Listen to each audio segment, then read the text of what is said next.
We need a political revolution, an even bigger one than Brexit, to turn this all around. Is it time for the Conservative Party to die? The most successful party in political history has been in government for nearly 13 years. And what have they got to show for it? With record levels of immigration, rising crime, a struggling economy, and woke ideology dominant across the public sector, why should Conservative voters trust the Tory Party? My name is Steven Edginton and I work as the video comment editor for the Daily Telegraph. In this film, I'll be speaking with three prominent Conservative voices to discuss the future of the Tory Party. I began in the Telegraph studios in London, where I met Nigel Farage, a man who has a long and complicated history with the Conservatives. On your own personal journey as a sort of politician and someone interested in politics, you were obviously a Thatcherite, a big believer in the Conservative Party, and then you led for decades a sort of anti-conservative revolt in UKIP and then the Brexit Party. So, this anti-conservative party-ness, or whatever, how you want to put it, has been a long time coming for you. Well, because they lie at every election. They lie at elections. They pretend they're conservative. They pretend they're on the side of small businesses. They pretend they're for the country. They pretend they're for borders. And actually, they're globalists. I mean, look at the appointment of Hunt. Look at the role the IMF played in all of that. They lie at every election. At least Corbyn wasn't lying at the last election. I mean, we might have found much of what he stood for objectionable. It's the sheer dishonesty of the Conservatives at every election that really gets me down. I would love to see them replaced. I would love to see them go. But they have survived for 200 years. They have survived through all sorts of crises. They have survived through 2 world wars. That doesn't mean they can last forever. After all, the Liberals disappeared, after 1918. I would love to see something new come along. It won't be Thatcherite, because that was for 40, 50 years ago. But what it will be, if we're going to get that revolution, it will be people who work and are paying an ever-increasing amount of tax into a system for an ever larger number of people who refuse to work or don't want to work, and to prop up public services that are not delivering any bang for their buck. I promise you, we're living in broken Britain. It's not working at any level. It needs a revolution. So, as you say, the Tories, their legacy isn't great on all of these issues that you mentioned. What's the alternative? Very good question. It's the Labour Party, who on tax will be, I guess, just about the same. I mean, they might put a bit of VAT on school fees. I doubt they will. The non-DOMS thing will probably change. But other than that, the tax burden will be exactly the same. The regulatory burden will be similar. They will align us closely to EU single market rules, but then we haven't deregulated from them anyway. What's to fear? Now, clearly, reform, which I was the father of, it came out of the Brexit Party. It was my little gift, if you like, which I'm president of. I mean, they are making progress. 8-9% of the vote, they are making progress. Richard Tice is clearly working very hard at that. But under a first-past-the-post electoral system, at the moment, it's difficult to see.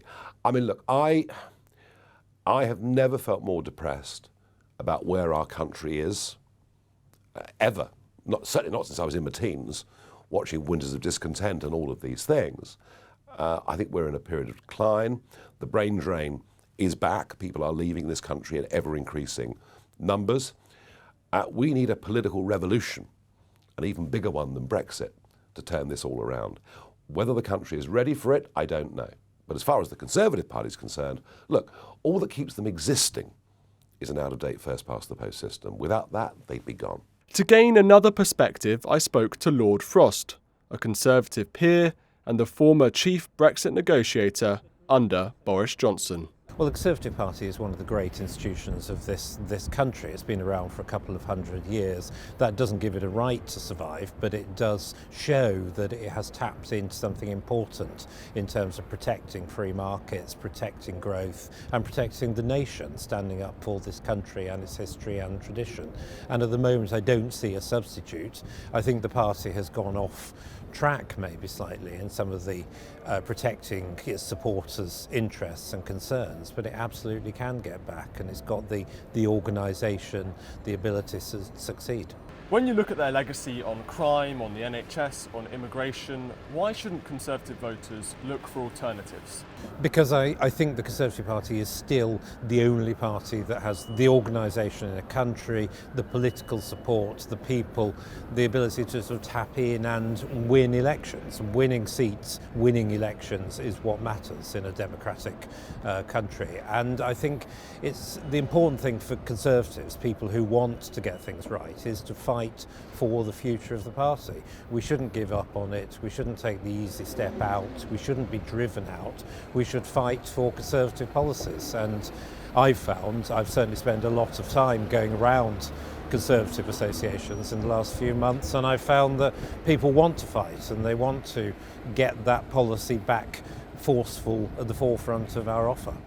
Finally, I spoke with Ed West, a Conservative journalist and author who writes on Substack. He is more certain than Nigel Farage as to what the Conservatives' fate should be. The basic problem with the Conservative Party now is that it just basically likes losing, which sounds paradoxical, I know, because it's very good at winning elections, but when it comes to actually governing, they don't want to actually push like a vision of what they believe in Britain. They want to slow down the opposition's vision for like 2 or 3 years. So if you were in a coma from 2010, I know it's like an implausible situation, and you woke up, you would have no idea who had been in government for 13 years. I mean, maybe that the homeless, huge rise in homeless, is probably your only indication that the Tories have been around. But if you went to a school, for example, if you saw the police, parading with Stonewall, if you went, almost anywhere in central London and saw, the flags on display, you would think, wow, I mean, obviously not the Conservatives being in power. But I mean, that's what we've got 13 years of Tory government.